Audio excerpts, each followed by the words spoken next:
the vital importance, it's a very important point this, the vital importance of a residual free press was shown by the fact that a fellow doctor, a public health consultant, had written with a Syrian colleague saying that their study of the national statistics had shown that death from slashing a wrist was so rare it was well nigh impossible. They wrote 3 months before to The Guardian, The Independent, and The Mail. This is our free press. All failed to publish it. They were marching in step with the totalitarian government. They are told what to do within certain parameters. A small group of doctors formed out of that letter who were determined to see Dr. Kelly's death subject to the due process of law. We demanded a reopened or new inquest. 6 years and thousands of hours of work later, we are still to see that. Lee and Day have taken on the case without charge for the time being.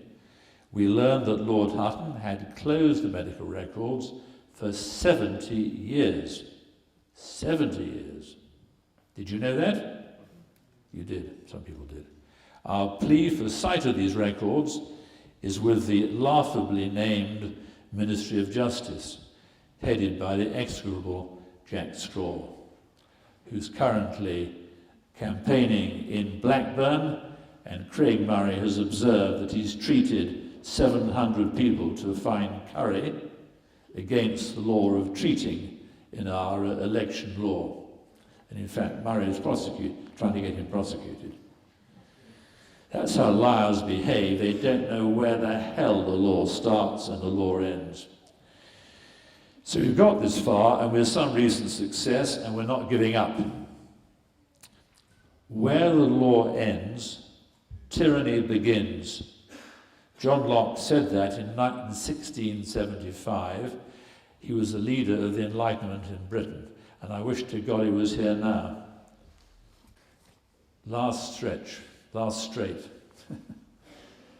The propaganda of the BBC and the mainstream media generally, we mustn't single out the BBC, but they are a special case because they have a very good brand. If you look at BBC Online, it's also very smart, and they have correspondents all over the place.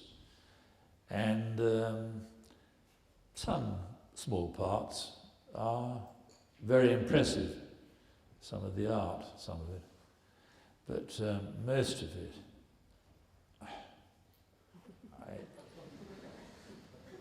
I'm going to spend little time on this because you probably all know.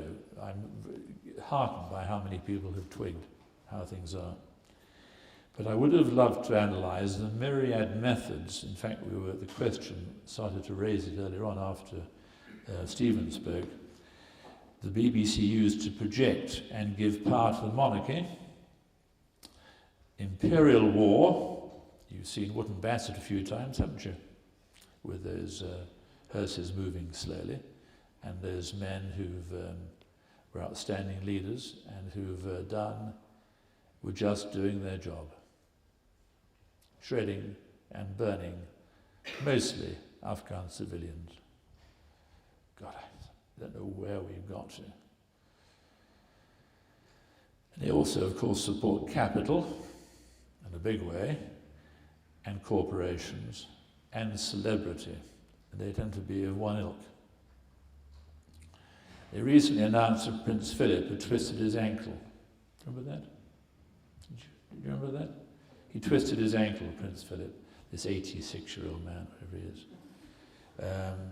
But they didn't tell you about a child who lost both legs in Afghanistan, or whatever. They don't tell you. And there's no name for the girl. We did know about Prince Philip. You know that Reith was the founder of what was to become the BBC, and that he was writing propaganda for the government during the general strike. Did you know that? Who knew that?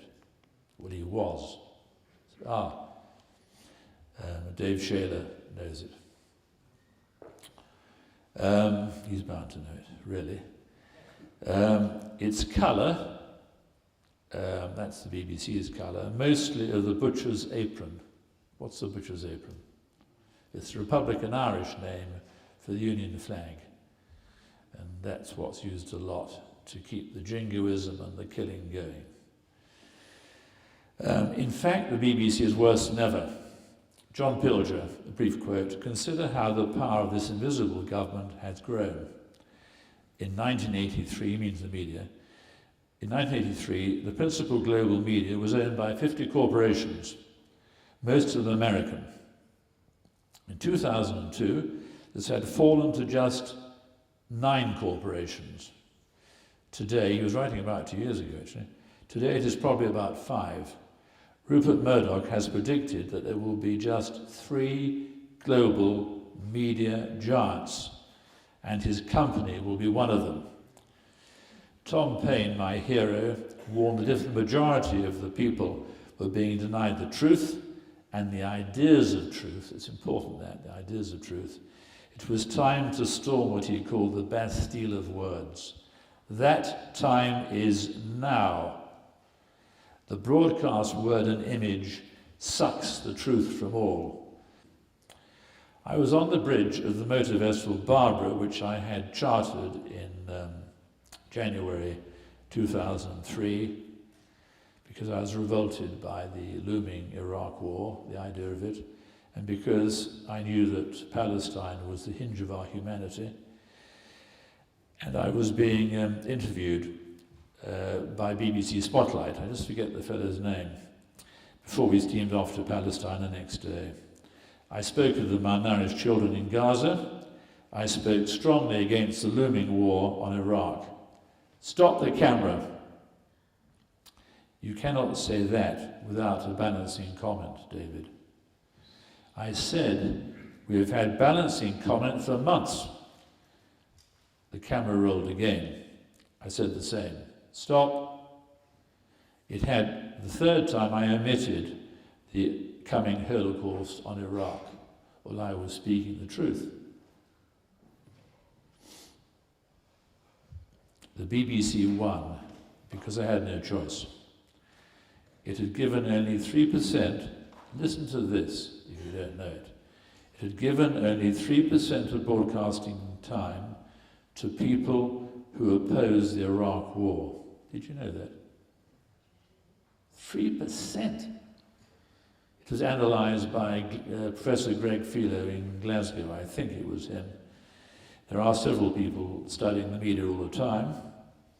It was the worst of all major Western media outlets, including the damned Americans. It is an all-powerful and evil organisation. I am pleased that more and more people know that. Conclusion. A civilized, life-enhancing, rather than a life-denying world is on a knife edge.